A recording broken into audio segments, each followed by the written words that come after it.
Sanctus, Sanctus, Sanctus Dominus Deus Sabaoth.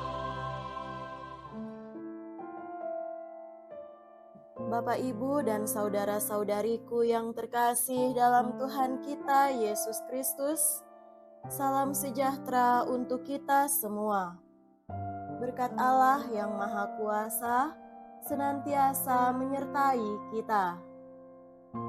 Marilah kita mendengarkan dan merenungkan bacaan-bacaan kitab suci hari Rabu tanggal 17 Juni tahun 2026. Dalam nama Bapa dan Putra dan Roh Kudus. Amin.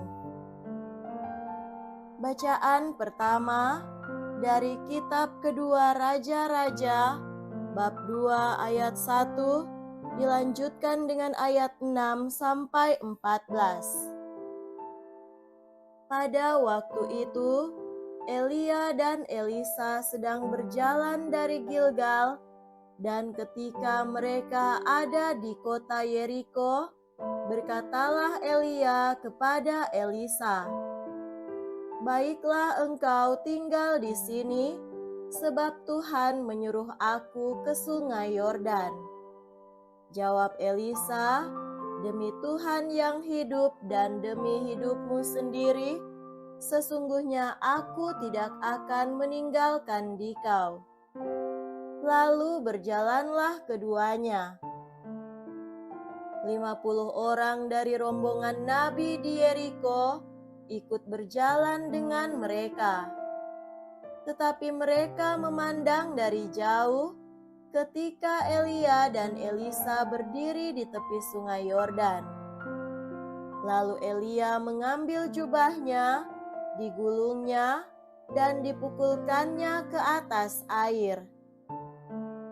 Maka terbagilah air itu ke sebelah sini dan ke sebelah sana. Lalu keduanya menyeberang dengan berjalan di tanah yang kering. Sesudah mereka sampai di seberang, berkatalah Elia kepada Elisa, "Mintalah apa yang hendak kulakukan bagimu sebelum aku terangkat daripadamu." Jawab Elisa, "Semoga aku mewarisi 2 bagian dari rohmu." Berkatalah Elia, "Apa yang kau minta itu sukar. Tetapi jika engkau dapat melihat aku terangkat daripadamu, akan terjadilah bagimu seperti yang kau minta. Jika tidak, ya tidak akan terjadi." Sedang mereka berjalan terus sambil bercakap-cakap, tiba-tiba datanglah kereta berapi dengan kuda berapi memisahkan keduanya. Lalu naiklah Elia ke surga dalam angin badai. Melihat itu berteriaklah Elisa, "Bapakku, Bapakku, kereta Israel dan orang-orang yang berkuda." Kemudian Elia tidak kelihatan lagi oleh Elisa. Maka Elisa merenggut pakaiannya dan dikoyakannya menjadi 2. Sesudah itu, ia memungut jubah Elia yang telah jatuh.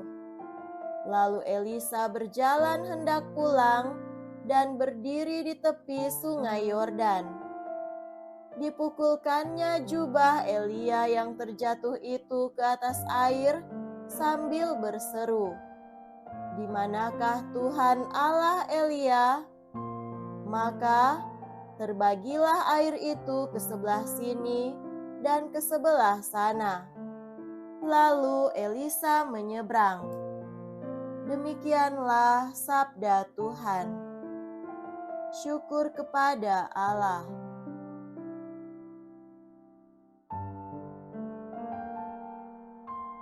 Semoga Tuhan beserta kita, sekarang dan selama-lamanya. Inilah Injil suci menurut Santo Matius. Dimuliakanlah Tuhan. Injil Matius bab 6 ayat 1 sampai 6 dilanjutkan dengan ayat 16 sampai 18. Dalam khotbah di bukit, Yesus bersabda, "Hati-hatilah, jangan sampai melakukan kewajiban agamamu di depan orang supaya dilihat. Sebab jika demikian, kalian takkan memperoleh upah dari Bapamu yang di surga.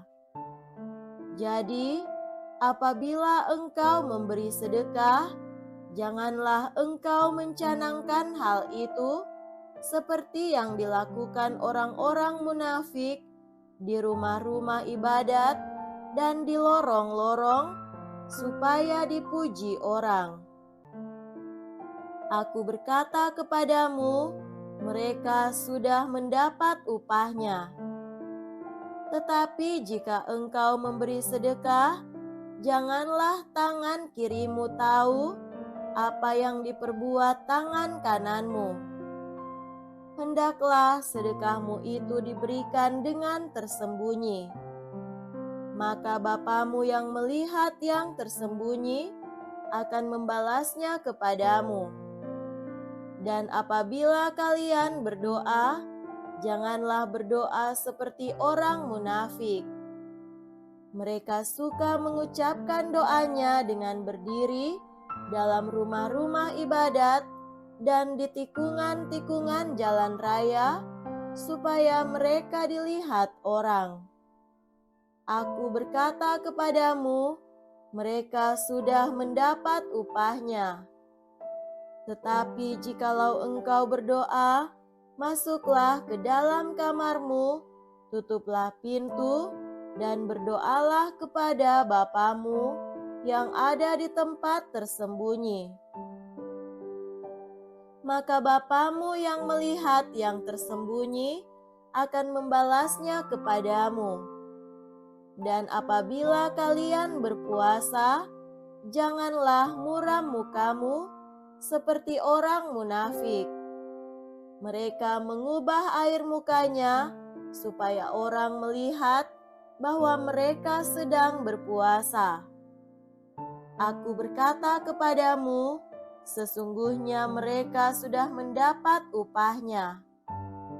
Tetapi apabila engkau berpuasa, minyakilah kepalamu dan cucilah mukamu, supaya jangan dilihat orang bahwa engkau sedang berpuasa, melainkan hanya oleh Bapamu yang ada di tempat tersembunyi.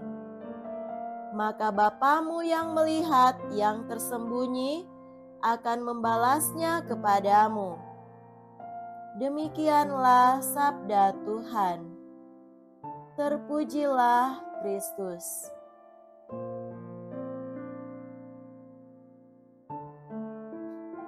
Saudara-saudariku yang terkasih dalam Tuhan kita Yesus Kristus, tema renungan kita pada hari ini adalah memberi dengan tulus dan ikhlas.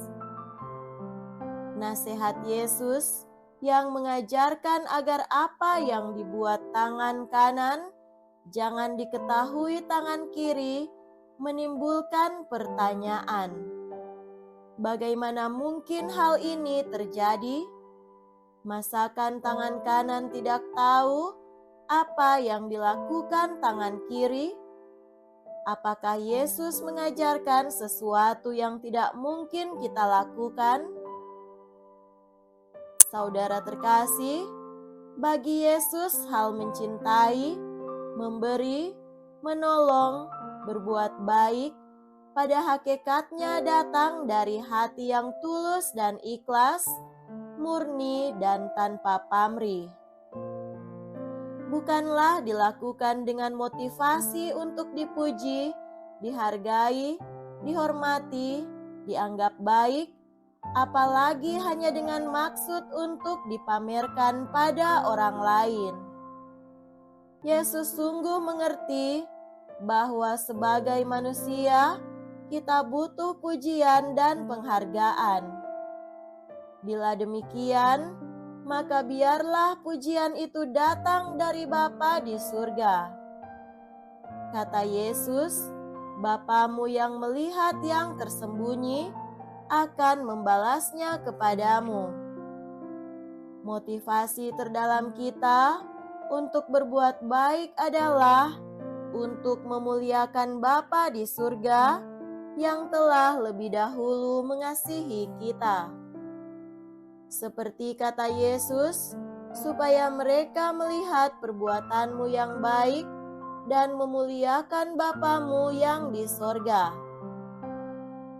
Biarlah hati kita semakin tulus dan ikhlas, dan tangan kita menjadi tangan Bapa di surga, dan tangan Yesus yang selalu terulur, menolong dan terbuka untuk merangkul, mengangkat yang jatuh, menghapus air mata, serta menguatkan yang lemah. Saudara-saudariku terkasih, betapa bahagianya kita yang kecil dan hina ini dapat dipakai Tuhan untuk menjadi tangannya dan tanda kehadirannya. Semoga melalui karya kita, nama Tuhan dipuji dan semua orang berseru, "Ya Tuhan, Tuhan kami, betapa mulianya namamu di seluruh bumi." Ya Yesus, jadikanlah hati kami seperti hatimu. Semoga demikian. Amin. Dalam nama Bapa dan Putra dan Roh Kudus. Amin.